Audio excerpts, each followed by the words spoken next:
Today, we're going to trace the incredible journey of a resource that so many of us use every single day, but we probably don't think about it all that much.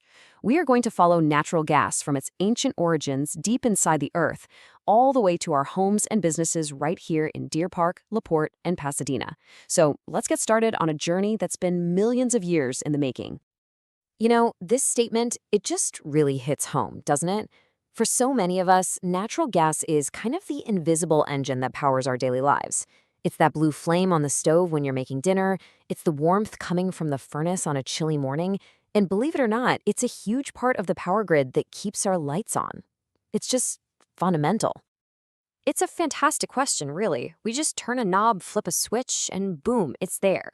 But its journey is this amazing story that blends geology, incredible technology, and a massive, totally unseen infrastructure. So let's peel back the curtain and follow that path from the very beginning.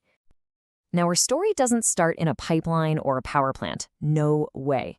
It begins millions and millions of years ago, long before any of us were around. To really get what natural gas is, we have to go way, way back in time. The thing that's so wild here is the sheer scale of time we're talking about. This is not a quick process. We're starting millions of years ago with these tiny little plants and animals living in ancient oceans. When they died, they just sank to the bottom and got buried under layer after layer of sand and silt. Over eons, the intense heat from the Earth's core and the just crushing pressure from all that rock above basically cooked this material, transforming it into the energy we now call natural gas, which then got trapped in these deep rock formations. So when we say organic material, this is exactly what we're talking about. It's not dinosaurs, surprisingly, but trillions upon trillions of tiny marine organisms. The energy they stored in their bodies from the sun all those millions of years ago is the exact same energy that gets released when we cook our dinner tonight. It's basically ancient buried sunlight. Pretty cool, right? Okay, so all this energy is trapped miles underground. The next chapter in our story is like a modern-day treasure hunt, figuring out how to find these hidden deposits and actually bring them up to the surface. Well, this is where geology meets some seriously high-tech engineering. You can't just start digging anywhere and hope for the best. It takes this deep understanding of the Earth's structure to pinpoint exactly where these valuable resources are hiding, and maybe even more importantly, how to get them out safely and efficiently. So here's how the whole process basically works. First, geologists use these things called seismic surveys. Think of it like an ultrasound for the Earth, to map out the rock formations and look for clues that gas might be there. Once they find a promising spot, a well is drilled, sometimes for miles, right down into that specific rock layer. And finally, the natural pressure difference between that deep deposit and the surface is what pushes the gas up the well where it can be collected. All right, the gas is out of the ground. Now what? It needs to get from the well, which could be in the middle of nowhere, to all of us in the communities that need it. And this next phase, well, it's just a monumental feat of logistics. I think the best way to picture this is to imagine a massive, invisible highway system running right under our feet. These huge, high-pressure pipelines are like the interstates of the energy world, moving enormous amounts of natural gas over really long distances, connecting the places where it's produced to the major markets where it's used.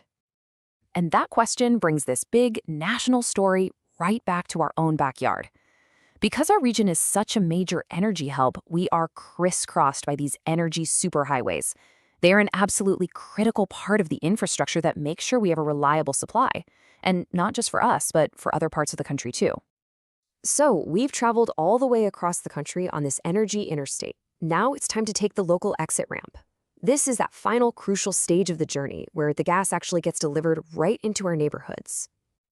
The key moment here is the handoff. Those big transmission pipelines connect to smaller, lower-pressure distribution systems, which are managed by our local utility companies. You can think of these as the local streets and driveways of the gas network, branching out to every single home and business in Deer Park, LaPorte, and Pasadena.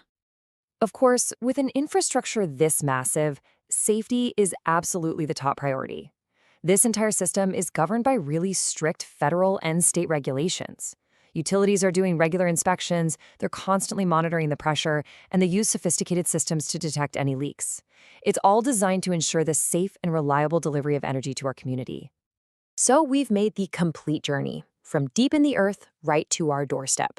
Now let's zoom in and take a look at what all of this means, specifically for our communities here in Southeast Houston. This chart really tells the story, doesn't it?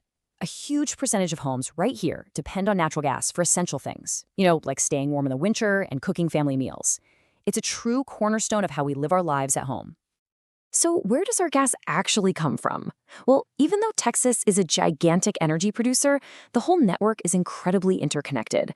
Our local supply is really a mix. Some of it is produced nearby, but a big chunk is piped in from other major production areas, using that interstate highway system we talked about.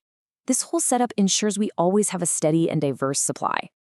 And it's not just for heating and cooking. Here's something that's easy to forget. Natural gas is a major fuel for power plants that generate the electricity we count on for everything else. From our computers and refrigerators to the streetlights outside, it's a huge player in keeping our entire electrical grid up and running. And that brings us to the final, really critical question.